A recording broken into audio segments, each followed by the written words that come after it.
Thanks for tuning in to Real Talk and Whatnot. I'm your host, Micah Diele, and if you're new to this podcast, this is a show where I highlight the talented individuals who live within the Central Valley of California, as well as people in general who are passionate about what they do. Now, the Central Valley of California stretches from Sacramento, the capital of California, all the way down to Bakersfield, and Bakersfield is the town right before the Grapevine. Now, primarily, when people think about California, they think about LA, San Francisco, or NorCal, but what they don't think about is the Central Valley, and that's where 50% of your food comes from if you live in America.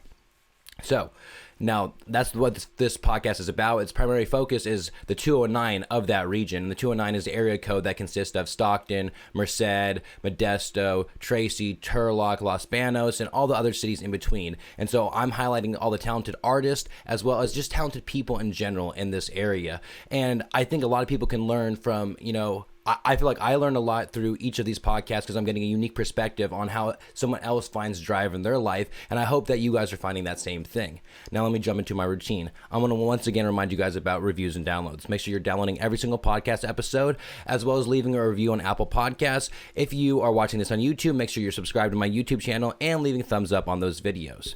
All right, let's just jump into today's episodes. Today, I was joined by a good friend of mine that goes by the name of Tanner Dodson. Me and Tanner, we met in high school, and we were buddies. I don't know, I'm not even too sure how we met, honestly, because he went to Atwater, I went to Buhack, but we ended up hanging out in high school for a few times, and then we've always been friends since, but we haven't really, kept in contact. We've seen each other on social media, and we even get into that on the podcast, but I was really glad to have him on. So Tanner is a gym owner. He owns a gym called Body by Tanner, and he also owns a clothing company named Aylean. And that whole premise is just raising awareness for mental health. And in this podcast, we talked about, why that is so important to him, as well as, what's different about his gym and just his view on things, what drives him in his life. And I just really enjoyed this conversation, and I know you guys will too. So without further ado, ladies and gentlemen, please give it up for Tanner Dodson.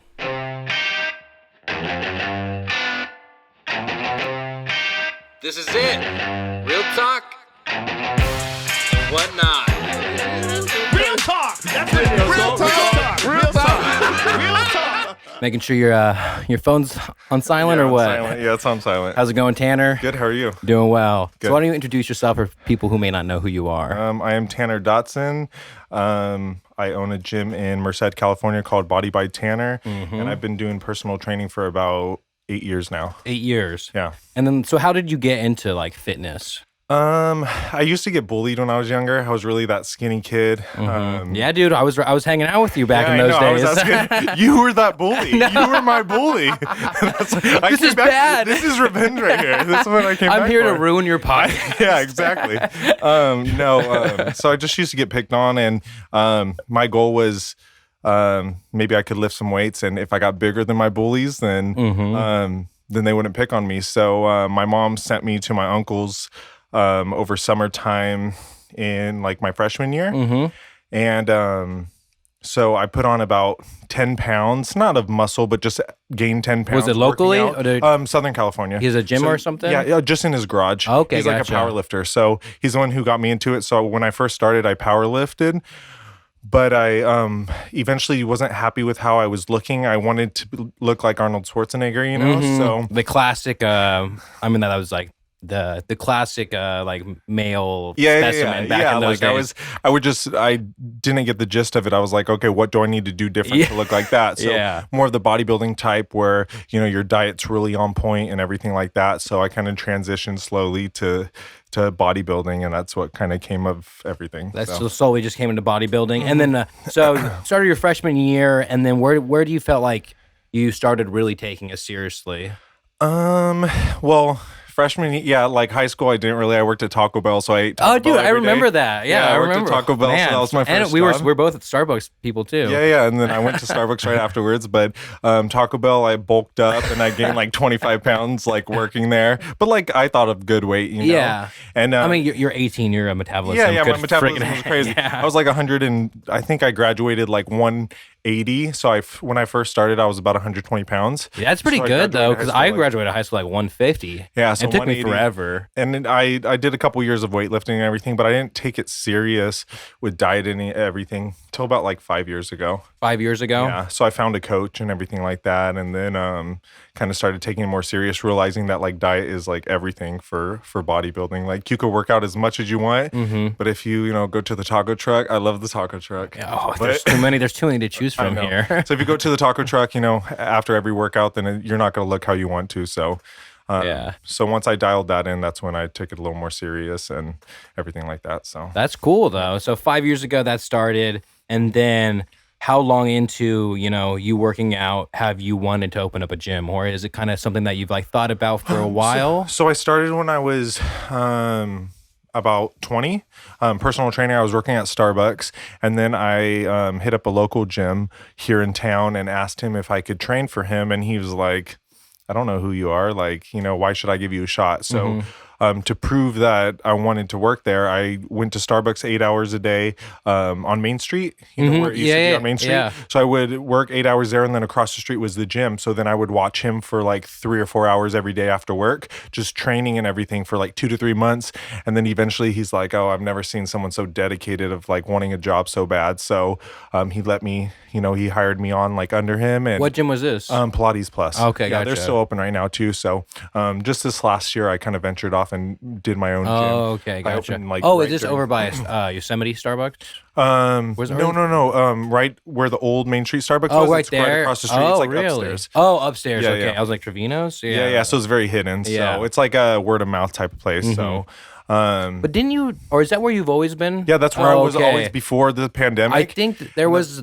Well, I used to work at the Starbucks in Yosemite, but there was also there was like some workout place there. But there's a whole bunch of workout places. But in my mind, I was like, because I'd see you post it, and I was just like, oh, that's, there's like a Pilates. Yeah, place. yeah. So if it said Pilates, I instantly was so like, that's why you're thinking. I was instantly like, yep, that's that It was one. Pilates Plus, and I told everyone I'm the plus. Like I don't do the Pilates, but I'm the plus. That's why we have the plus in there. So, yeah, that's true. So I did that for about 6-7 years, and then just during that pandemic, I kind of like it was my time to just kind of move on and open figure my own out. spot. And it's been like really good ever since. So did you decide that during the pandemic that you wanted to open it up? Yeah, because we kind of closed down for like a month or two, and I'm like, okay, do I go back there? What do I do? I've always wanted my own place, and I recently, went through a breakup and sold my house, so I had some extra cash to open up my own gym. So it kind of was the perfect time. That's fell cool. Into place. Yeah. So I just did that, and then ever since, with all the big gyms being closed, it's been like helping my business a lot. Oh yeah. Open, so and it's kind of cool because like now everything is opening up, but it's like you kind of have a core client. Yeah, I still have it built up. Even with the gyms opening up, like they still stay. But now they're able to work out with me 2 to 3 times a week, and then I write workout plans for them to go work out in shape 2 to 3 times a week. That's kind of cool. Yeah. So I mean, but sometimes it doesn't work out. Then they'll do more days with me. But I try, to get them 2-3 days with me, and then do their own thing. Accountability. Yeah. I really love hearing that. Like when people like succeeded during the pandemic. Yeah. Because it was the pandemic was the best thing that ever probably could have happened with me and my business. Dude, I say the same exact thing for myself. Just because I just feel like it gave you an opportunity to grow for yourself and to focus on kind of like what you wanted. And just realize that like anything can change and anything can happen at any time, and you have to be prepared for it. A lot of people I felt like did a lot during the pandemic, and a lot of people like said, oh, this is like my break time, let's just chill till the world goes back to normal. Yeah, a lot of people did that. But the world is never going to go back to normal, and you have to like grind still, and you have to still do your own thing. I still got to eat, so. And I feel like those people who were searching for opportunities and things to do, like found them a lot more, because if you had every day to think about it, every day to grind at it. You had all this extra time, and I did, I had all this extra time where I'm like, oh, I want to buy a PS5, but then I'm like, no, I can't. If I have time to play a PS5, nothing against people who play I know video you games, mean, though. But with my business, like, there's always room to grow. I feel like I could always get different clients. Do something a little more productive. I'll go to expand, So like my goal is like to eventually, I got an idea of where I want to be in my head, and when I do, I'll buy a PS5. Yeah, I know exactly, You know? exactly. So just- and let's be real, there's no PS5s to buy anyway. There's not, so I'm not trying to spend double the amount right Yeah, now. exactly. So it's not that important to You know me. why that is? It's because of apparently all that crypto mining and everything. So they It's use taking too much energy. they use graphic cards, and that's what like PS5s used to read yeah, to read the video the games chips and the stuff? chips. Yeah. Yeah, but people are buying them out as soon as they come on the shelves, and they're like using them for whatever the mining is for cryptocurrency. That's It's so crazy. wild. Yeah, but I didn't realize that they were connected. I Yeah, knew when there people was. talk about mining Bitcoin, I'm like, what are you talking about? Yeah, I know. I Well, like. go pick up a dumbbell. If you listen to my go pick up a pod- dumbbell. Don't mine coins. That doesn't burn calories. Come on, let's Are we go. playing Mario, you guys? What's Yeah. going on? Yeah. No, I had my friend Ben on here, and he was like, he like knew it a little bit more, and I had researched it before, so it really Yeah, made yeah. it seem like I knew what I was talking No, about. yeah, But, you're like, yeah. When I mine know- my coins in now- the morning time. yeah, but now I know the gist of it and Yeah. everything. But so your gym is basically solely like It's like a private gym. It's a private studio Yeah. gym. I have one other trainer working for me, and I do one-on-one sessions or small group sessions. And it's not too big, but I'm looking to expand right now and trying to find a bigger place. But it's hard to. you're off of G Street or Yeah, where? I'm off of G Street, right? Do you know where Barbecue Pit is? yeah. Yeah, so diagonal across the street of Oh, Barbecue Pit. okay. I have like a big silhouette of myself on the window. So Oh, I next time think you I drive have by- seen. No, I think I have Yeah. seen it now that I remember. Kind of is it. So catty corner to that. Do you know where Tony Cellular is? Yeah. Yeah, so it's like 4 doors down. Yeah, There's an this- alleyway, and then it's my building. Yeah. Okay. Yeah. Yeah. But I also think about catty corner to the barbecue pit is like George Clooney's face. You know what I'm talking about? It's like this. It's like this haircut Oh, yeah, place. yeah. And but it I has just George, it has all these like celebrities, like Yeah. they've been there. Yeah, Yeah. yeah. I always look at that too, and I'm like, oh. I'm like, huh, I wonder George- if they get business there. Like, oh, George Clooney goes there. So Yeah. that's If it's funny. like we could do this. But we could do this, yeah. it's like a normal haircut. It's not even like a haircut. It's I just know. Like, It's like a 1099 haircut. But George Clooney goes there. so you're right there, and then you're a little private gym. Uh-huh. But like, so is what makes your gym like a little different than? I don't know. It's just not. It's just a lot of people like it because it's private. You know, there's not gonna have those. You're not gonna have those gym crowds and everything Yeah. like that. I just really get to know my clients too. I see my clients 2 to 5 days a week, where I become really close to them and they become like family. Like, Yeah. you know, I get invited to birthday parties and Christmas dinners. And I just, when I did my bodybuilding show out in Reno, I had a couple clients I had a couple years ago and they were great. And I remember they moved to Reno, so I messaged them and said, hey, I'm going to be in town. Do you want to do lunch after my competition? So I met up with them and had lunch, That's and it cool. was great. It was good to catch up and everything. So you build just these really strong relationships with these people, and you're not just changing their life physically, but mentally too. Like I see them, you know, I see people because they went through a breakup, or I see people you know, Corona, they call it like the Corona 20 or Corona 40, you know, they've gained all this weight after Corona. However yeah. much it was. So just, I try to give them the confidence back that they had beforehand, you know, all this stuff happened. So, that's my goal, you know. That's and cool. I'm very big on like mental health and everything like that. So, working out has done so much for me mentally that people will think it's a physical thing, or people see my physical being and they're like, oh, he looks great, so he feels great. Like that's not always true. Yeah, Like, no, you know, yeah. I think I work out so much to, you know, look good on the outside because I struggle so much on the inside sometimes. Well, and I'm sure when people like see, or like, you know, like you're saying, people kind of see you and they're like, and like, oh, like kind of like, I'm not saying you are a douchebag, but you know what I mean? No, Like, yeah, I get like that. Yeah, people. we were talking before the podcast, Yeah, we were you guys. talking about how there was a forum talking about me saying I had like a personality of a wooden plank. you know? and it's like you don't know. Yeah, you. I just put on Instagram what people want to see. You know, like I Yeah. was talking about, like the shirtless selfies get 1,500 likes, or the shirt selfies get 500 likes, whatever. But I always still. I'll put that shirtless selfie, but I'll put an important message at the bottom too. So that's what draws people in, and then I try to and that's how people know, like, oh, I know how you are, because I try to No, yeah, and you do a good job about show always. myself, yeah. You're like, it might be a shirtless selfie of you, but But like it kind of catches their attention, and then I'll talk about mental health, or how I'm dealing with it, or that you should see a therapist, or different things like that. Like someone messaged me recently and said, they went and started seeing a therapist because of me.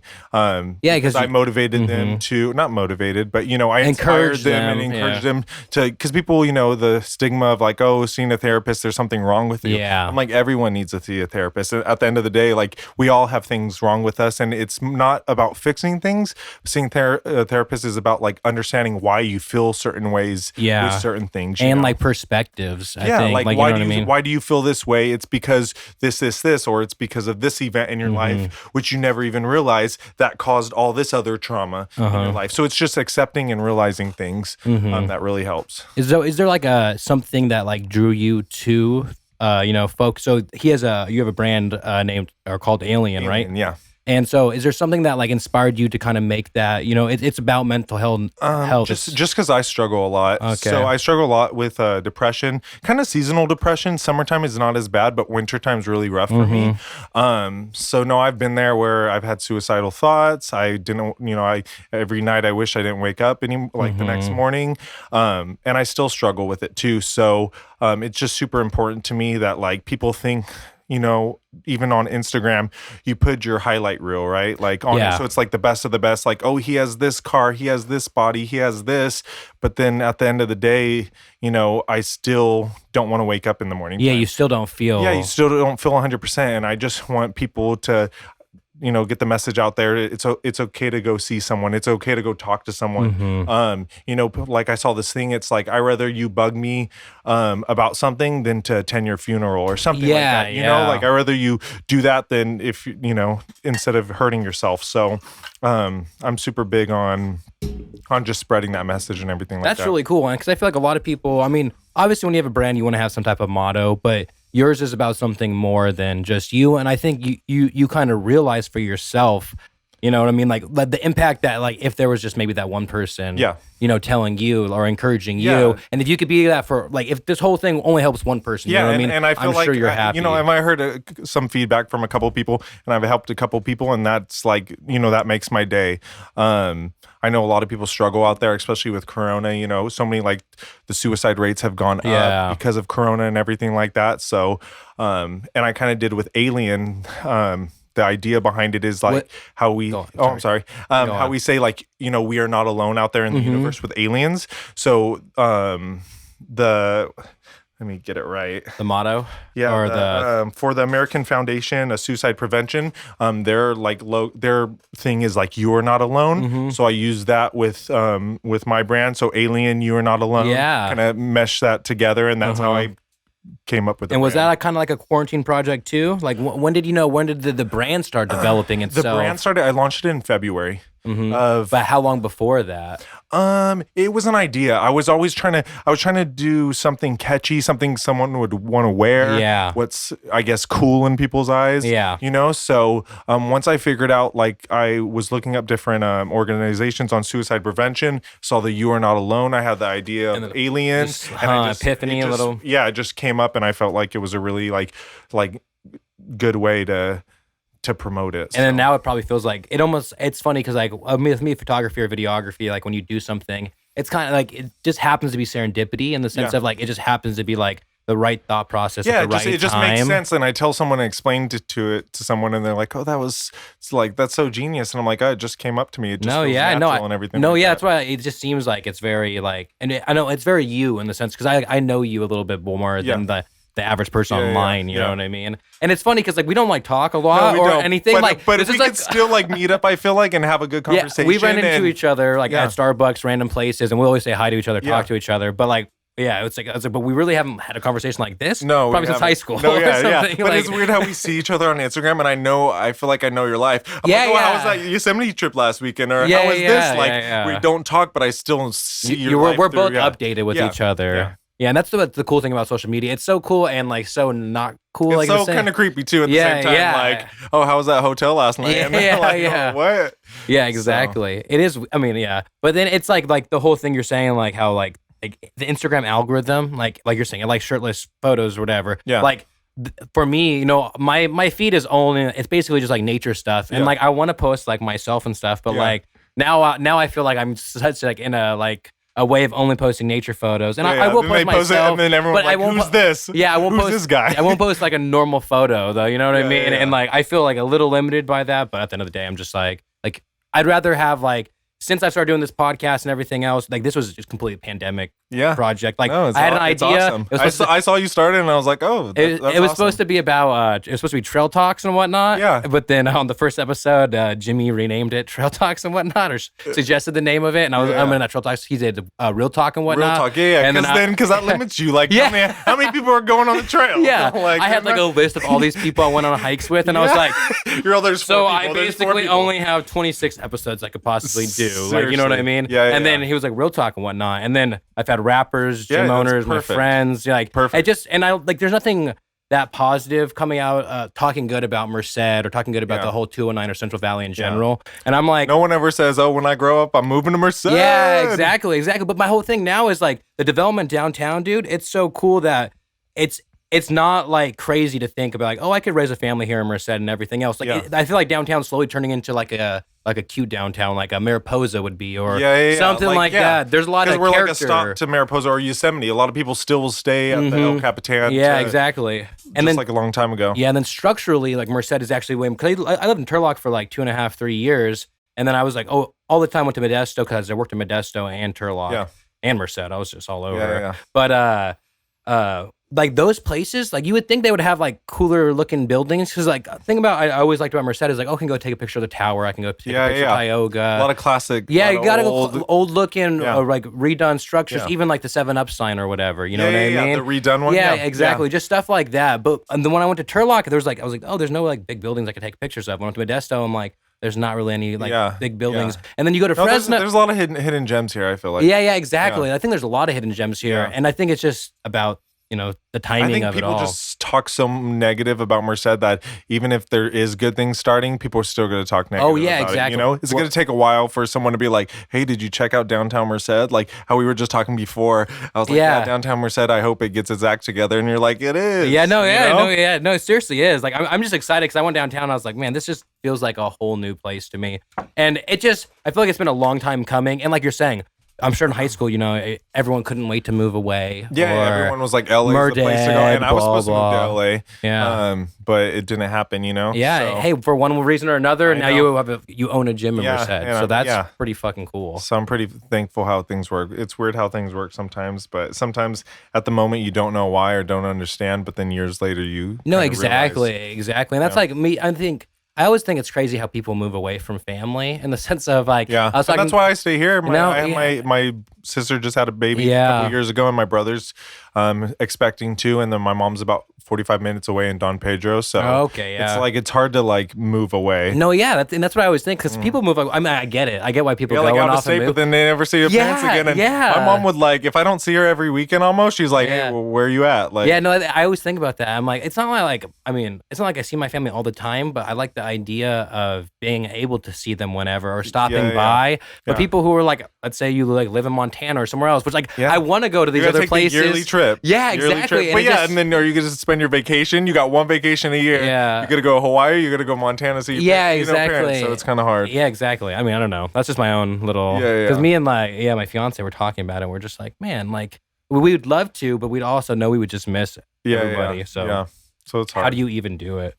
And then so, what like resources like have helped you in like creating your own gym? Like, is there like some like inspirations that you've had from other people? Is it like, just talking to other people, getting comfortable with it, or just like with being a personal trainer? Like basically like like what resources helped you like in your life experiences to opening up the gym now? I think just meeting new people and being inspired with like what they do, like.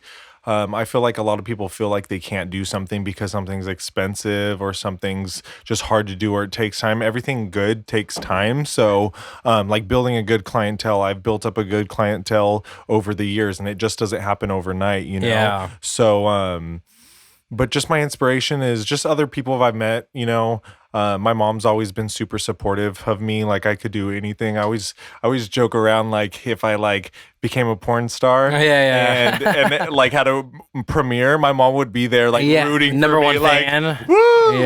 Like that's how my mom is. Like she'll support me with no matter what. And that's cool though. Yeah. So she's always been like number one supporter. Number one supporter. If I have a crazy idea, she says, "Go for it. What's the worst you could lose?" Like So she really like inspires me to just be myself and shoot for the stars. So that's cool though. And that some people don't have that, or some people kind of feel like it's hard to be themselves in front of their parents. You know what I mean? Because I feel like because a lot of people, I went to college for about a year at the JC because I thought it was what my mom wanted. I was just taking the standard courses and everything like that. You thought it's what everyone wanted. It's what society was going to be like first generation college student, And then I was telling my mom how like I wasn't enjoying it. She's like, "Why are you going?" Then I'm like, "Oh, to make you happy." And she's like, "You could be, the manager at Taco Bell, and if you're happy with your life, then I'm happy with your life, So that really kind of inspired Stuck me. with you, and I told her I'm not staying at Taco Bell, Mom. Back in high school, but yeah. So, but that's she's just telling you like, if you're satisfied now, and if you can go to work every day and be happy,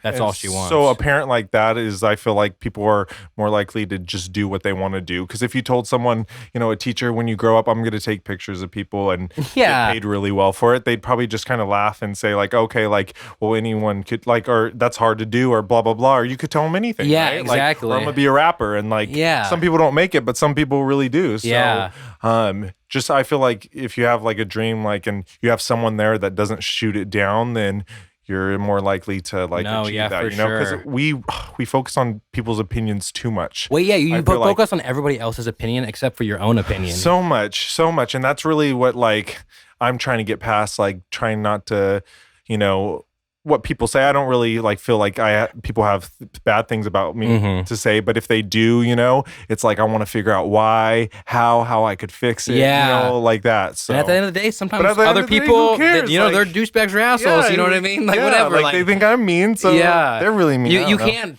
change anyone else's opinion about you, or like you shouldn't worry about changing it, because if you're just being yourself and they don't like you, then it is what it is. But like, if you're being them, if they don't like you because they see your photos, but then if they like, they don't know you, know what I mean? Have you ever heard of that quote where it says like, I am what you think I think you think about me. Oh You ever hear that quote? Like that's how it is. Like that's how we feel like inside. So something like that. Yeah. It's like, and it's just like someone's looking at you, you're instantly thinking, oh, they're thinking bad things about me. But you could just be like, they could be like, just in your hey, head. your fly's down, or you know what I mean? Like something like staring at you with a dirty look, and they're just like, you got mustard on your shit, exactly. But and that's the thing about getting in your own head that like is just. That's what stops a lot of people, I think, from doing things. Like even like with my brand Aylean, like even if it doesn't become $1 million project, it's important to me. At the end of the day, like if I don't make money off of it, it's still important to me. It's still, I did something that someone thinks about doing, but they never do. So like whatever you want to do in life, just go and do it. Like try it out. The worst that could happen is you could fail. You could try again. But that fifth time you might get it right. But you'll never know if you keep on quitting. No, exactly. If you quit, you're going to be in the same space. I forget who said it. I think it was like Steve Harvey. He said, if you're going through hell, keep going, because why would you stop? Because you're in hell. You know? Exactly. So it's like, but that same exact attitude is like what I have about this podcast. It's like, I don't even know what's going on with it. You know what I mean? But I just keep doing it. Keep on posting. Yeah, keep posting it. I like it. I enjoy it. And like, I'm just rolling with it because like, I love talking to people. I love figuring out like, what drives them, because at the end of this conversation, it's gonna kind of recharge me to like want to do stuff for myself. And each person I talk to, whether it's like a rapper, a gym person, just one of my friends, it just feels like everyone kind of got to this age, and it's all like similar age people that have this on this podcast so far. But it's kind of like we all got to this age, and it's like do what you want to do now, because like you're not getting younger. In 10 years, 15 years, you're really gonna regret it. You're gonna be stuck somewhere you don't want to be because you didn't try that one thing that so-and-so Steve told you couldn't do. So don't listen to people. Don't listen to people's opinions. There we go. Because they don't matter unless they're your moms. No, even if your mom's not your biggest fan, man, she's still your mom. I know. She knows what's best for you, I think. So. No, exactly. That's funny though. But then, so what about inspirations do you have for like working out? Is there any guys that like you draw inspiration from, or girls you draw inspiration from? Not really. There's not You're not inspired by anybody? Just kidding. I wake up every day when I work out. I have this big picture of you in my gym, and I'm like, don't do that, guys. You see it? Eat more. No, I'm just kidding. No, you're good. No, there's no. I mean, Arnold Schwarzenegger, of course. Like everyone like looks up to him, but there's not really one person that I. Like, what about like you have like a group of like, other bodybuilders that you like, you kind of hang out with, or you've like gone to other gyms and stuff like this. I've seen you post and stuff. Yeah. Like, so what about even like your peers? Are there peers that keep driving you? Like other people that do something similar to you, or? Yeah, I have a couple close friends that like drive me to be a better person. Like I have a really good friend, Ivan. Mm-hmm. Him and I have been friends for probably the last 8 years, and he doesn't compete, but he gets coached by like a bodybuilding coach, just like I do. So him and I train. We try to train a couple of days a week together, but he works a full-time job. He's an electrician and everything like that. So he's always pushing me, and he's always telling me how it is. Like he'll be like, you need to work on your back, or you need to work on this, you need to work on that. Like you need that though, you know what I mean? Yeah, and I do, because you don't.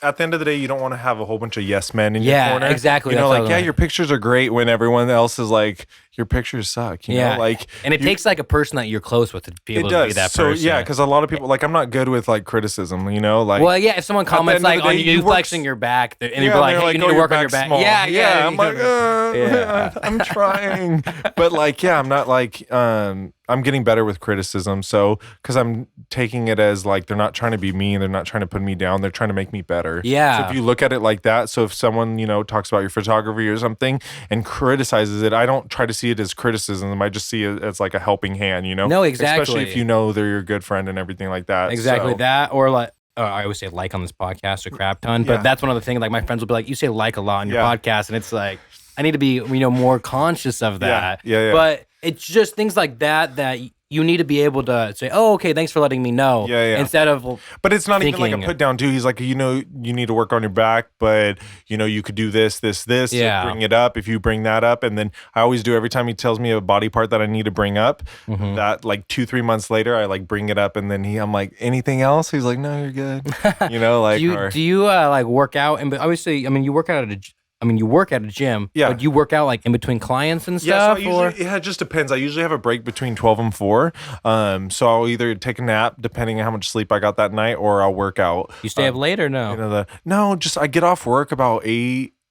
Oh. And then by the time I settle down at 10, and then I got to wake up at 4 again for my first client at 5. It's kind of like, even if I stayed up at 11 and woke up at 4, that's only 6 hours. You need some me time, pretty much.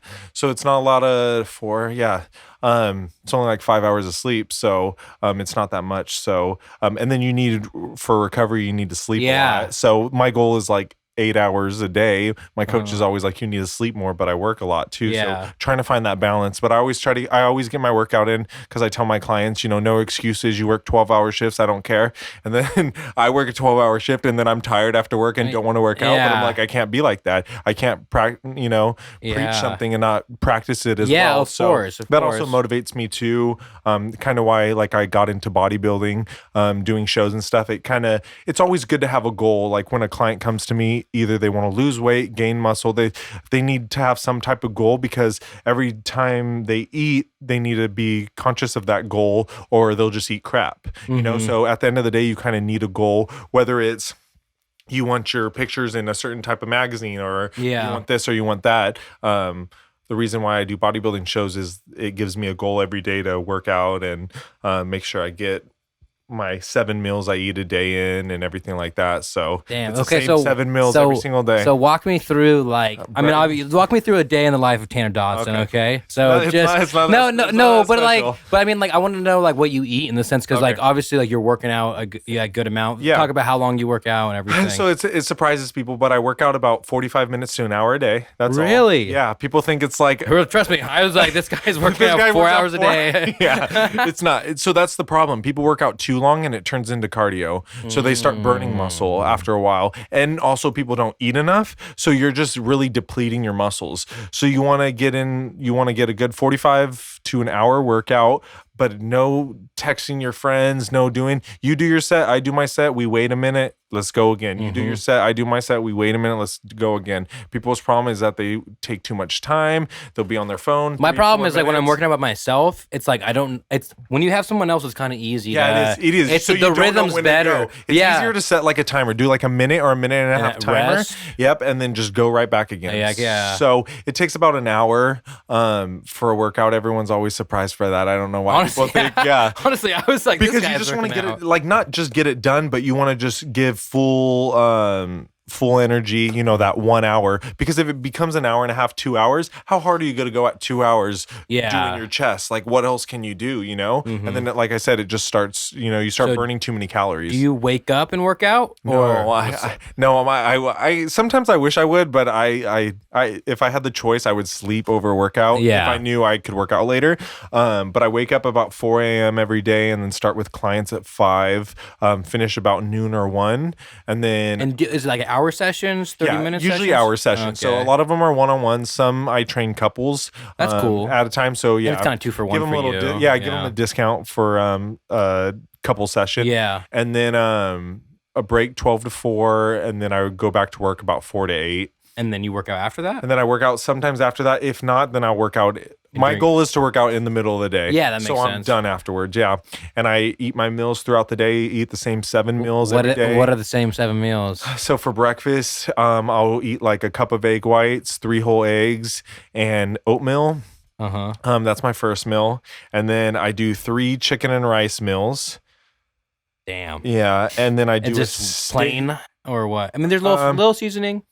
Yeah, seasoning. Seasoning's fine. People are like afraid of salt and stuff, and I'm like, I mean, your body needs salt. They're like afraid of, I can't put salt on that. It's not healthy. I'm like, no, the chimichanga you're eating is not healthy. Like, you can't put salt on top of the chimichanga. Don't put salt on the chimichanga. No, but like people like to blame like diet soda. Like I drink a diet soda every day, 1 diet soda, and I don't know if that surprises people, but people are like, oh, diet soda's so bad. I'm like, no, drinking like 8 of them is bad, but that cheeseburger you're eating is not why. They blame the diet soda for not processing or stuff like that in your body, and I'm like, no, it's not the diet soda, and it's just being like aware of your calories. And everything, but you don't want to pound like 8 diet sodas a day. No, obviously not. Yeah. So but I'll drink 1 a day. But diet what? Diet Pepsi? Diet Coke? Cherry Coke. Diet Cherry Coke. Yep, that's your go-to. That's my go-to. So man, whenever wants to give me Diet Cherry Coke, and then so the oatmeal and egg white meal, 3 chicken and rice meals. I take a pre-workout meal with. So are you eating every? I'm just trying to figure out how. Like 2-3 hours. Every 2-3 hours. I'm up so long. I'm up from like 4 a.m. to like 10 p.m. Yeah. So I spread them out to about 2-3 hours, and then I'll take a pre-workout meal. I'll do cream of rice and protein powder, and then that's 5. And then I'll do. Do you do that after you work out, or 3, 4? That's before I work out. That's before you work out, and then another chicken and rice meal after. But do you have like a protein shake or anything after you work out, or no? I do just meat. You do meal? I do a meal instead. I do a gotcha. protein shake before, and then I'll do a protein shake at nighttime before bed. Oh, so okay. Before and then at nighttime before bed. A lot of people do them after, but you could do either or. If you have the time, I would eat a meal. At the end of the day, it's better to eat a meal. Like a protein shake is like a blended up chicken breast. You're getting protein, but you don't want to be drinking protein shakes all day because you probably won't digest it well. And you drink, more water to digest it and everything like that. Man, how many calories? I mean, when I'm bulking, probably like 4,000 or 5,000. And then like an average day? Probably like 2,500. Okay. So it's not too bad. That's like my maintenance. Yeah. And then when I'm cutting, I go like a little bit under that. So, but yeah, so when you're so walk me through like the difference of bulking and cutting, just like for someone who doesn't pretty much know. So like if you're bulking up, I still do a little bit of cardio, but you're not so focused on that because you're trying to maintain gain muscle. So your calories are going to be more. So pretty much I keep my protein about the same, but I increase my carbs. So instead of 1 cup of rice each meal, I'll eat like 3 cups of rice. So right now I'm reverse dieting from my bodybuilding show I had a couple weeks ago.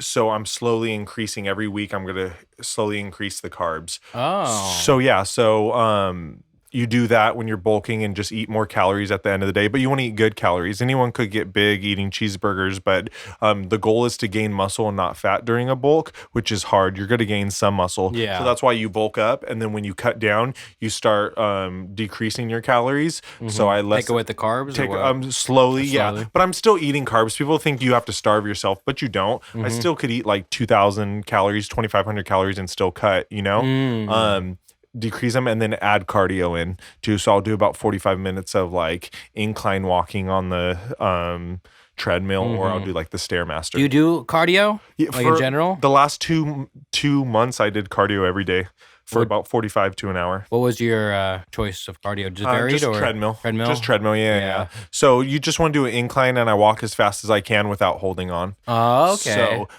it says I burn about 300-400 calories, but for like 45 minutes? Yeah, for 45 minutes. So okay. It's just about consistency. I think people, try to do stuff fast, but it's doing the same thing for a long period of time that you're going to see results. People always want now.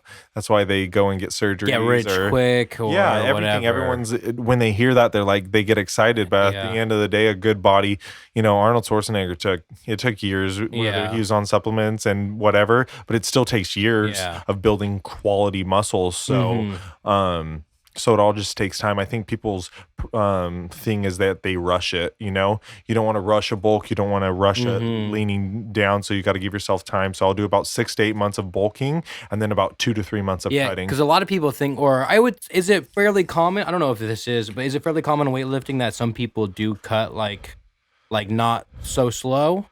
Yeah, you can, but then you just won't maintain. You could lose muscle as well. Yeah, so your goal is to just lose the fat. So if you do it too extreme, you could lose muscle in the process of losing fat as well. So it's kind of like that's why you want a slow process. So. And then so what's going on? So obviously when you do these competition, I don't know the science behind it, right? Yeah. But I'm gonna go ahead and tell you what I see. Okay. Obviously, it kind of looks like your body. The bodybuilding competition. Yeah. It kind of seems like at that point, like it almost seems like they sucked all the water out of you guys. We stopped drinking water. Yeah. About like that night before you. And then your skin almost becomes tight around the muscles.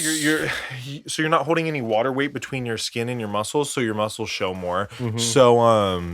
So that's the whole point. So you get as low body fat as you can beforehand. It's called peak week, the week of your competition, because you're peaking to get that perfect physique. So you start cutting your carbs even more, and then you'll start incorporating carbs a couple of days before competition to start filling those muscles out, because you're not going to get fat in a couple of days even if you eat, it's very weird thing. And then you'll deplete from water that night before. So I almost go about 24 hours not drinking water. Can you drink anything or no? I think I got like 4 ounces of espresso in the morning time. Oh, that's it. And then like after my first prejudging, he said, my coach, don't let me drink 4 more ounces of water just so I don't die. Yeah. That's probably like the worst of it. And so at these shows, are they, I don't even know. So are they weightlifting no too? weightlifting. Oh no, it's the showmanship, just show, right? Yeah. So backstage you're pumping up. Do you do the weightlifting ones too? No, I don't. Okay. That's more like powerlifting shows and stuff. Okay, Yeah, gotcha. yeah.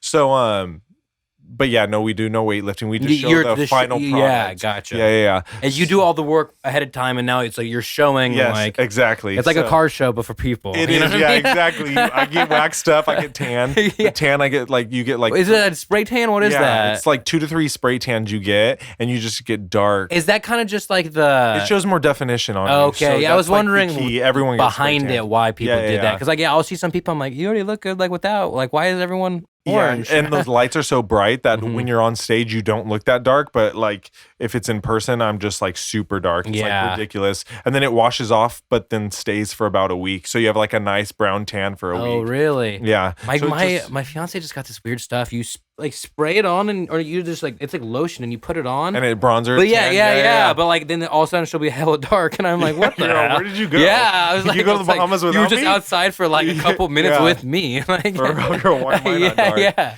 So then, and then you pump up backstage. So you get like bands, and you pump up, and you usually eat sugary stuff. So I'll eat rice cakes and peanut butter, and then I'll eat a Snickers about 20-30 minutes before. And what does that do to your body? The sugars and carbs carbs fill out your muscles and make you vascular. Really? Yeah, so it's like a Who weird would have process. thought that? I know, like, no one, at the... people were eating donuts backstage. Yeah, donuts, and no one would Snickers. think that. No, everyone's like, they're so fit. Like, and we're like, rah, rah, rah. Yeah, we are. Yeah, Snickers. But we also haven't had a Snickers in months. Yeah, I was gonna say it's probably also it was like 2 months before I had a dessert. That was my first. You dessert. treat yourself after that? So yeah, so the week after my competition, I didn't splurge, but I ate my 6 meals, and then my 7th meal was kind of like a free for all. Like I had some pizza villa one night. That was very good. I was gonna say like, so do you like?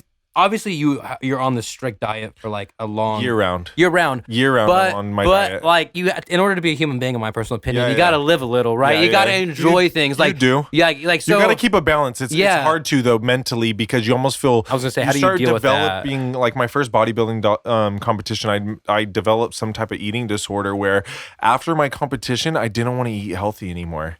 I went on like a 2 to 3 week spree of just eating whatever I wanted, and I didn't want to go back to eating healthy. So it was hard to break that. So every time I have a competition, I have to like fight with myself of like, all right, let's get back, because that week I'm very lenient about what I eat, try not to care. But then afterwards, it's like going back to strict diet where I'm eating the same meals 7 days a week is pretty hard. So how often are you doing competitions? My next one's not going to be till like next year, so probably another year. It just depends though where you're at. Like I still need to bulk up and add size, so I'm going to do about 6-8 months of bulking, and then we'll see. Me and my coach will see where how long to cut, and then we'll pick a competition out there. So I'm thinking like February or March next year. Okay. So my goal is to get my pro card, but I also want to bring like a really good physique to get my pro card. A lot of people sometimes just show and show, but they don't put like the quality work. So I just want to take time for it too, And how does one obtain a pro card? You have to win a local show, and that qualifies you for a national qualifying show. And if you win one of the national qualifiers, or a qualifying show to be pro, and then you'll get your pro card. You got to win like first or second place or first place at a national show. So I did a national show in 2018, 17, 18, I think. I got like 12th out of like 25 of like in Miami. So it wasn't horrible, but it still wasn't like the best physique I could have brought. Well, is it weird because, or I'm thinking like you have to practice your flexing, right? Posing is so hard. Yeah, the working out and eating is easy, but once you start having, you could have a great physique, but if you don't know how to show it off, then you don't have a great physique. So how long do you take? So I mean, what I should be doing is like 20-30 minutes. Even 20 minutes after my workout, but I usually do it about 6 to 8 weeks out because that's when you start looking better and you can start seeing the muscles fuller. When you're bulking, you kind of like not look blah, but you don't look as you do per show. So I do about 20 minutes of posing, and you want to does that like kind of work out your muscles? It does. I mean, like you're flexing it and you're holding it, obviously. It actually like will like pump you up. So like if I started like flexing for a long time right here, like I would actually like get blood flow in here and everything like that. So it actually and you're sweating, you're drenched. So it's like a workout. You could burn calories too doing that. So it's like doing cardio. So I get a hard workout in. I do my flexing for 20 minutes. Like next time you're in the bathroom, try to flex for like 3 minutes. No, I was gonna say, it's a lot of work. People don't really realize that. So and I was thinking that too, because it's like when like if someone's like looking at them, they're like, oh, people are flexing, whatever. You know what I mean? Like in the sense of like if they don't know what's going on. It's a lot of exertion, versus a lot of energy. Yeah. So and like that's a whole element to the show that like I never even thought about. And it's because you got to be I do classic physique. So there's physique where they wear the board shorts, they hide their legs. There's classic physique that wear almost like the boxer briefs, smaller. Kinda. And then there's the bodybuilding that are bigger and wear like the man thong. So I'm the one in the middle where I have a weight cap. You don't want to wear a man thong, man? I don't want to wear a man thong. They're getting close though. They're getting the Speedos are getting tinier and tinier each year. So but no, I don't want to wear the Speedos. But I'm not big enough too. I'm like small compared to like some of them. Like a lot of these guys are like 5'6" and like 250 pounds. 5'6"? Yeah, and like 250. They're huge. I'm 5'11", like 220 right now. So and I always tell people, oh yeah, I'm small compared to these bodybuilders, and they're like, oh okay. Some of these guys are huge, especially these professional bodybuilders. Yeah. Like in person, they're like if they look big online, they're humongous in person. I'm sure, because it's hard to look big online. I feel like sometimes. I mean, you look pretty big, man. Yeah, thanks. But I guess I'm just critical of myself. Yeah, but that's good. It's good to have a balance of being critical for yourself and then also knowing like when to let yourself, not go, but you know what I mean? Just, it's indulge. And I'm sure like obviously with like holidays and stuff, you indulge a little bit, right? If I'm not on prep, if I'm on prep, I won't. Oh, really? I'm super strict. That's good. So yeah, I'm super strict. What about Thanksgiving, bro? It's Thanksgiving Day. I don't even like Thanksgiving food. Dude, high five, really? dude. You either? Yes. Dude, I don't everyone's like gonna hate this, Yeah. but I'm not a fan. I'll make ribs or sirloin steaks, and people look at like I just killed someone. You're telling me that turkey is the best meat when no one has turkey except for lunch meat. Yeah. All year round. All year, you don't have turkey. Yeah. No one says, "Hey, I'm making turkey for dinner." Yeah. No one even says I'm making ham for dinner either, you guys. It's like pork chops or it's steak or chicken. Yeah, seriously. And let's be real. Yeah. Steak and chicken are like they're like way my better. turkey's moist though. I'm like, okay, let me try it. I'm like, nope, this is drier than last year. Yeah, exactly. And it's just like I don't know, it's not the best. It's like let's have 15 sides and put them on one plate. Who brought the cranberry sauce? Yeah. Who cares? Yeah. Dude, my fiance loves cranberry sauce and everything, but her whole family's like, "Oh, Micah, sorry." Like, yeah. sorry we're having Thanksgiving. And I'm like, No, it's not that. Like, it's like the same with Christmas. Christmas is kind of similar too, like to me. Like I've never been a real big fan. So it's just I always like bring my own stuff. But if I'm on prep, I'll just kind of bring my own stuff. Yeah. I forget. I'm sure some people in your family are like, "Hey." they're so used to it. They're always like, "We know you're not going to eat, but we like to offer you food." Or they're eating pizza, and I'm just like, "Oh no, I can't have it." It's not like they don't give me that look anymore. Like, come on, really, you can't have it. They already know, so they're used to it. That's cool though. Yeah, they're pretty supportive. So, like I was saying. Yeah, that's cool. That's cool. Alrighty, so let's see if you can. What's a common myth about working out that like you feel that a lot of people think's true, or that people do? That's like you could either debunk something or just a lot of like these supplements like fat burners don't work. If they did, then I'd be selling them to everyone and I'd be rich and I wouldn't need to be personal training. A lot of them just have caffeine in them. And dude, I look, there's like 300 milligrams of caffeine. Yeah, so if you they're like, take this fat burner, but you need to work out and do cardio. Okay, then do the workout and cardio. You'll still burn fat and gain muscle, but they think this pill's doing the work when you're doing the work. Yeah. Or they think it's going to amplify the work. And you can't like spot fat loss. Like people are like, how do I lose my midsection? Like my belly you or can't whatever. do sit-ups to lose your belly. You'll lose fat all over at one time in a sense. Like they're like, how do I, they'll shake their arm and say, how do I lose get rid of that? the back of my arm? And I'm just saying, well, over time with cardio and eating right and working out, you'll build muscle and lose fat there. So you can't really spot, they don't, I don't like my thighs here. I'm like, well, over time you'll lose fat, but it's everywhere too. And some people just hold more fat. Some people hold it more in their thighs. Some people hold it more in their waist. It's just kind of genetics. So, and that's a good one. Yeah, so a lot of people think that they're just like, how do I lose these love handles? I'm like, just do cardio, or they hate when I said, they're like, what's the best fat burner out there? I'm like, okay, I'm gonna tell you, but it's a secret. I'm all water and veggies. Yeah, just and then eat they that. get all mad. Yeah, I'm like, you asked me, like, don't ask me a just question if you focus on don't want that. to. Yeah, there's just a lot of like I think protein's fine and like creatine and glutamine and everything like that to help with muscle recovery and stuff. But there's just a whole bunch of stuff people could sell online to scam people and stuff like that, just taking people's money. So, but just fat burners probably motivate you a little more too. There's nothing you can, even with with steroids and everything, like people still have to do the work. Like people think that like, oh, if I take this, I'm going to look like him or I'm going to look like Arnold Schwarzenegger. But they're like, oh wait, I got to work out too. You still got to eat right. You still got to work out hard. Like, it gives you an edge, but it doesn't make you look like how you think it's going to look like, So just different stuff like that with supplements and stuff. And then like when people come to your gym, are you like also helping them like with their diets too? Yeah. So I kind of have them like, I'm not a licensed nutritionist, but I have them write down their diet and I go over it with them and I'm like, okay, instead of those 2 Pop-Tarts, maybe we should switch it up to this and that and this, kind of guide them. In a sense, everyone knows what eating healthy is, but they just need to be told not to eat the Pop-Tarts. Yeah, no, it just, I mean, I'm a snacker, man, dude. I know. Freaking all snack. My clients, one of my clients has a Snickers drawer. Okay, on I don't have the a side drawer of her Snick- bed, and she's like, I don't know why I'm not losing weight. Well, yeah, if you have that. Old client, don't have her anymore, but she's.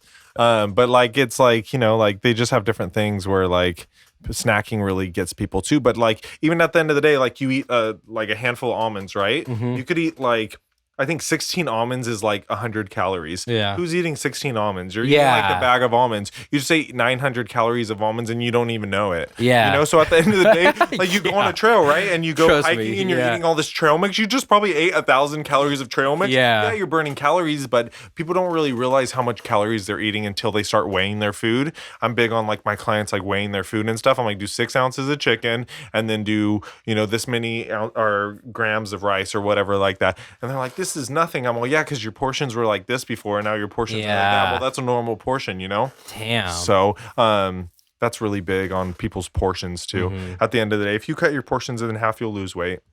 Yeah, that's your body's true. used to, you know, big portions at restaurants and everything. America has the biggest portions in the world, I know, it's crazy. I know. I saw like this documentary how like even McDonald's, like our large cup is like twice the size of like the UK's large cup. Yeah, their large is like our medium. Ours is like 32 and theirs is like 16 ounce. Yeah. Because we're just fat here in America, man. Hey, it keeps me in business. Yeah. That keeps you in business, but just people in general, at least like people want to. It's cool to me that like, because I feel like you're offering a service that really hasn't. Like, yeah, there's gyms here. Yeah, there's people that'll like train you, but you're like kind of like more supportive in the sense of like you're saying like they're your friends or your family. Like they become more than like I actually care about all my clients. Like I like all my clients. I care about them. That probably makes work better for you. It does. Like I'm literally hanging out with people that I like all day long. It's like hanging out with you. Like if you come and train with me, I'm like, sweet. He's gonna come train and we could just hang out and we just talk like we're best friends, you know? Yeah. So that's what really I think, you know, I don't want to say sets me apart, but people are looking for that. I don't want to say intimacy, but not like sexually, you know, just like someone to listen, someone to connection, like emotional connection. Doesn't a lot of these times, you know, like if I train a husband and wife, I'm the only other person they see, so it's hard to like if you know a wife wants to get some stuff off her chest about her husband, not that she spills stuff to me, but she's just like naturally, I'm frustrated with so and so, and then she feels better afterwards, and they're all happy and lovey-dovey, and then like you know, I always say I'm an unlicensed therapist. Trust me, having this podcast makes me feel like you one know, too. I'm like mentally. At the end of the day, I'm just like, okay, I need to take my head off. And I think like, you know, my mom will call me after work and I'm just like, I can't talk right now. Like I just talked to like 12 patients. Yeah. You know? 12 patients. Yeah. So, but no, I love what I do and I wouldn't change it for the world. It's kind of cool that I could do it anywhere too, I feel like, you know, if I ever moved or relocated. Not that I'm going to, but it's just something that I feel like there's always going to be a need for. Oh, for sure. People are always going to want, you know, people to help. You don't want to go through journeys alone, you know what I mean? Yeah. And especially it's scary for someone who, you know, let's say doesn't work out. It's interesting how people like, you know, there's so much on the internet that people like believe and they'll think like, oh, this. I'm like, no, that is not true. Or they're like, oh, I heard if you eat too much fruit, you're going to be really fat. And I'm like, no, it's just because you ate that bowl of watermelon doesn't mean that's the cause of like why you're overweight. You know, it's all the other things that add up to it. It's the 4 handfuls of almonds you had. And it's, I mean, everything adds up. You know, at the end of the day, you know, it's how many calories. But let's be real. You're not eating a lot of almonds and watermelon. If you're, I know what you mean. Yeah, but I'm saying like they're always blaming something else. Eat so healthy they're that like, you after can't we even. ate McDonald's, I only had fruit, and I think the fruit's causing my weight gain. I'm all that dang sugar of yours. It's like you're on such a strict diet that like when you're like saying things, I'm like, you know, you're just naming a lot of healthy stuff here. It's like people are eating McDonald's, eating everything. What about like will you go to In-N-Out and have like a protein style burger ever, or? If I'm going to In-N-Out, I'm doing the bun. Yeah, you're like I'm doing the bun. Yeah, it's like kind of like teasing. It's like going to like KFC and trying to take all the breading off the chicken and being like, this is good. Like, no, it's not good. So I'll In-N-Out, I'll do 2 like 4x2s. So 4 meats, 2 cheeses, and then do 1 or 2 fries for a cheat meal. Yeah. So I usually get about a cheat meal about once a week. Oh, okay, that's what I was wondering. Like so that's good. I was like, hey, you got to enjoy life a little bit, bro. Yeah, you do. But I like eating healthy too. Like it helps me. It makes you feel good. It does. Huh? Yeah. There's like a lot of like research of like your gut health and everything like that. If you have a healthy biomes and everything. If you have a healthy gut health, you'll have a healthy mind. So really plays a role in, I feel like, my depression and everything when I do eat better. and we feel better and we look better, right? So Yeah. at the end of the day, it's kind of like a cycle. Like you eat better, you look better, you feel better. Yeah. So that's kind of like my thing. So it's fun to like eat what I want, but also I think it helps me stay on track in life and with my day. If I'm eating like certain, I'm like, oh, it's 4:00. I got to eat this meal. Yeah. I like being on schedule like But that. so do you ever switch up your meals though? Do I? Yeah, like will you do like these meals for like 3 months and then switch them up? Yeah, or I might just do these for the next 6 months. It just depends what what my coach says. And like I have a coach. I feel like every coach has a coach, Yeah. even with different things. Like everyone has, and that's someone Or a who mentor, or someone to look up to. and that's You need to someone I draw look up to, inspiration. too. He's very knowledgeable of everything. I've only been working with him for about 6 to 8 months. Oh, really? And yeah, so I was like almost at 200, then we got up to 230, and then we cut down to like 212 for my competition. So he's kind of seeing how my body works and everything like that. Just kind of learns That's my body. cool. So And how did you get hooked up with this guy? I just found him on Instagram. I used to have Really? another coach a long time ago, and then we parted ways. And then I was thinking back, I wanted to get back into like lifestyle, like just get on a different meal plan for myself, because you always feel like you know what to do, but it's always good to have like a second opinion about something, just about anything else, right? So everything. So I hit him up and said, hey, I want to get trained by you, but just lifestyle coaching, he's like, no, you're made for competing, he told me. So I was like, okay, like fine. Yeah. And I actually, but everything else probably comes with it. You know what I mean? but I actually hate being on stage. I Oh, hate showing really? off my body.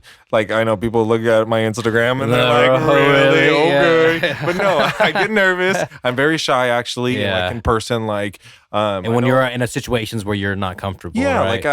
like it's just when you have 500 people watching you and judging you, like, oh, he's not even that buff, like you think of Yeah. things in your head and stuff like that. Yeah. Just like we go back to the opinions of others, Yeah. So I just get nervous and shy on stage. So that's kind of why I do bodybuilding shows too, because it kind of opens up like public speaking. I do not do well with public speaking. That's why this podcast is a little like I'm actually not the best public speaker. Really? If I had to go to a room and you tell me to say a sentence, I'd be like, Yeah. like I would just like start flexing or something. Everyone thinks I like don't know I'm what- super social butterfly because I have this podcast, Yeah, and I was like, they're like- I like to talk to people one on one and stuff, but it's kind of weird for me to like being like, when you're on stage, you're the center of attention. That's what I'm saying. Everyone's On looking at you Instagram's like easy. you have answers. Someone takes a picture of you, you put it on Instagram. Post and easy. ghost. Done. Leave. No one, Someone leaves a mean comment, you delete it. Yeah. On stage, though, you got these 5 judges watching you, and you're trying to do everything perfect, and you're trying not to fall, and you're trying not to cry, and So you kind of just use it as a to get out of my comfort zone. yeah. I feel okay. like it's And super that's important. good to do that though. Because like I dread almost stage day. I dread it. Like my coach wasn't able to make it this time, and I thought he was going to, but he had to go to a different like pro show. So I was like In your head. upset in my head, and because it was like my first time back. It's been like 3 years since I competed before, so I was just nervous, and I just wanted to do everything right. Like, when do I eat my Snickers bar? Yeah. Like you got to know like everything. When so. was this room my 4 ounces, when am I coach? can I have my water? So it was just nerve wracking. So I actually like dread and get nervous and everything like that. Can't sleep some nights, because I get Afterwards, so do you overwhelmed. feel better? Because after I put myself in uncomfortable situations, generally I'm pretty. I'm generally proud- I'm pretty proud of happy myself. that I'm proud of myself. Like it puts me out of my comfort zone. A lot of people know that I don't like it. So like, and my mom was able to watch me this time. She was her first time. She was sick. really? Yeah, she was sick a couple of years ago and wasn't able to make any of my bodybuilding shows. So this time around, it was her first one that she saw in That's person. cool. She went to Reno and with my stepdad and got to watch me. That's so real she was cool. super proud. She's like, I don't care what they say, you win no matter what. Yeah. Hey, thanks, mom. I Nice know. mom. Yeah. Yeah. So it gets me out of my comfort zone, and it kind of pushes me, and it helps me like, what do they say? Like in life, you got to get comfortable being uncomfortable. Yeah. You know, and if you want to succeed, no one kind of like succeeds in a comfort zone. You got to do stuff sometimes you don't want to do, in a sense, to get what you want. So there's this book that this guy just wrote, and it was all about just comfort and just like we're so used to comfort that like discomfort puts us like makes us feel like we're supposed to be just, not comfortable a lot. Yeah, a lot. But we're always comfortable. We're always comfortable. Always. So when like, we get even this, I got nervous. Like I'm like, should I do it? Like, am I gonna be able to talk the whole time? But like, you just do it. Yeah. Like, if you don't think about it, like I woke up this morning, I'm like, I got a podcast to do today. Yeah. But like, you just try not to think about it. Like, and then when you're I'm here, like, I'm gonna do it no matter. Hey, trust me, I have that same feeling every day. I go, I'm You're all, doing a podcast. You're all, why did I start a podcast? Yeah, I hate talking. I'd be like, I'm doing a podcast today, and every time I get like, I'm nervous until like it starts. And then you're cool. Yeah, and then I'm cool. Then it's just, you never know what people are going to say either. Yeah, What if you don't vibe that day? Or what if I'm just mute? Yeah, exactly. Yes. I always get nervous about the dead space. Like if we both stop talking, it just feels, it feels like cut.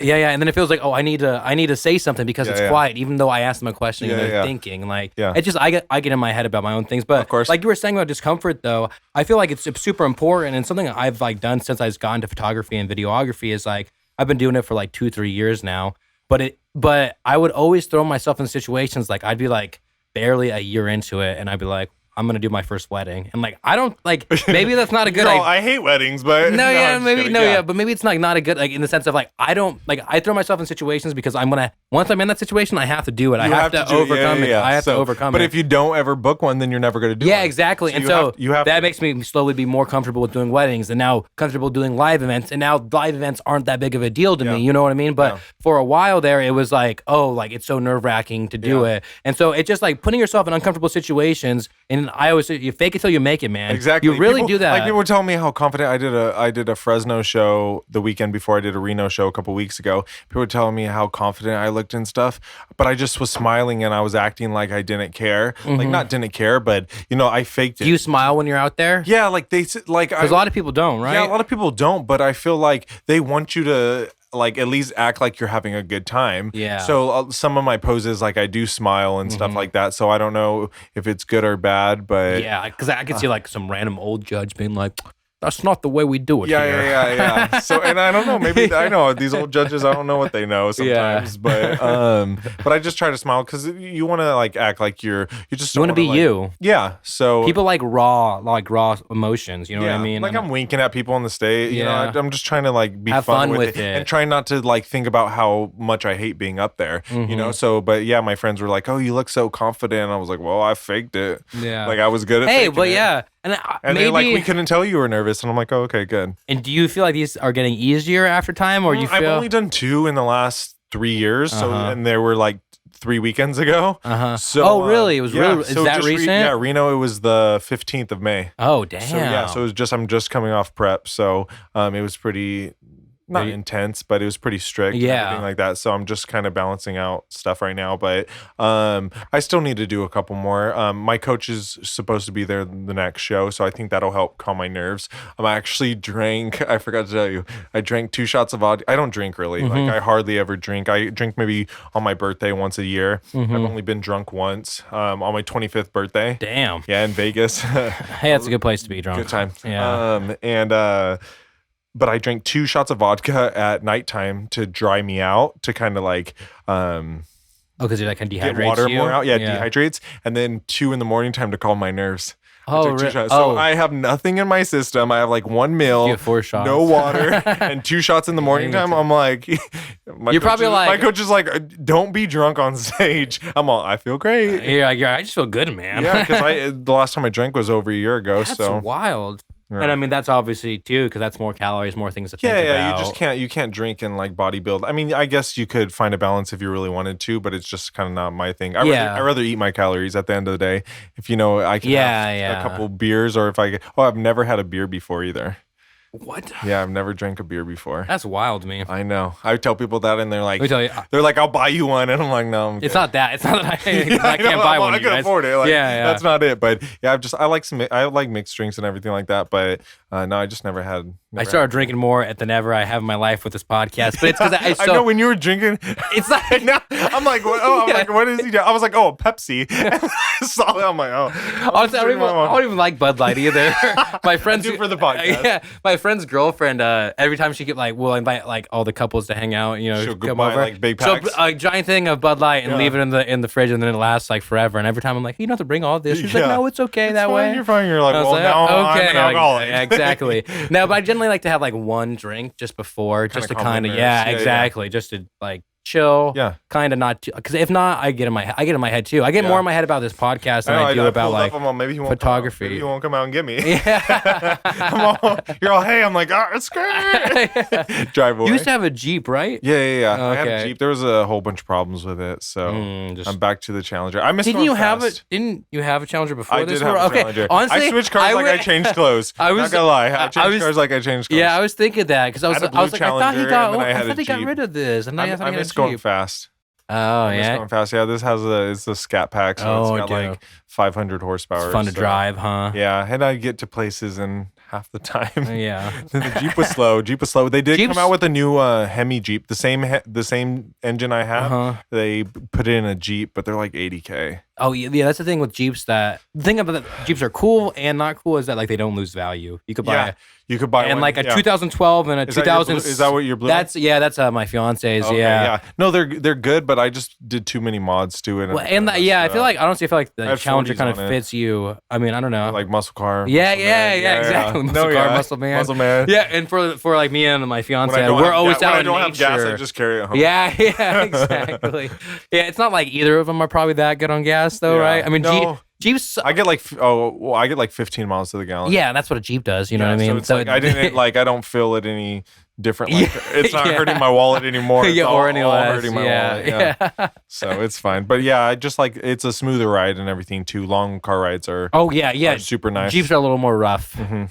to say the least. I feel like. Yeah. But they're also cool because you can take them anywhere. Like Yeah, you can. and that's what like we never realized. We'd always like go on like these long trips with the Honda Civic. Yeah. But then when we got the Jeep, we're like, oh, we can like we could take this. we're trail like that's off-road. oh, off-road trail. Let's see where it is. And I Yeah. took my nieces and nephews off-roading. I was like, oh, when you guys want to go off-roading? They're like, yeah, let's go. And so I go to like, Took him to the I side, just look up side this- of El Capitan. well, no, I like looked at this random trail up like near Brightsburg, and so like the rafting place. And so there's this road, and I'm like, oh, I always go up there. I'll go over there. Yeah. And like I go on this road I've never been on, and Yeah. it's just like a 300-foot drop and like a hella Oh, narrow is it that road. little narrow Yeah. dirt road that's just on one side? Yeah, so it's right there, but then Yeah. it goes right, and then you just start climbing the mountain back and forth like this. Oh, that's- But there was nowhere to turn around, and so like So you had to wait to the top and then go back down. Yeah, so it was just like, and then all the kids were like, "This isn't fun. This is scary."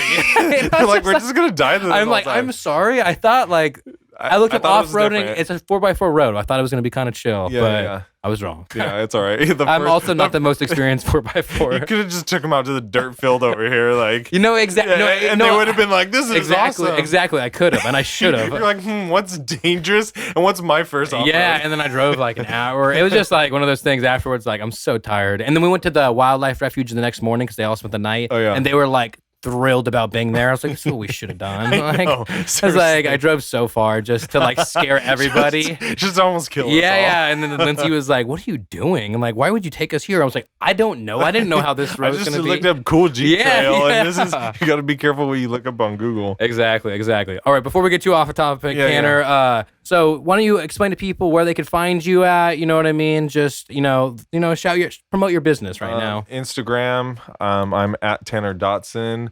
I have Aylean Co on Instagram and Body by Tanner on Instagram as well. So I'm on G Street in Merced.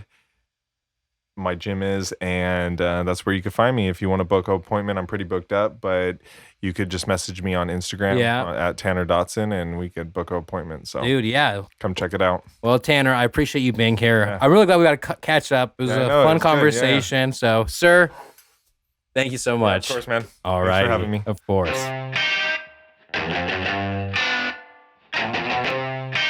This is it. Real talk. Whatnot.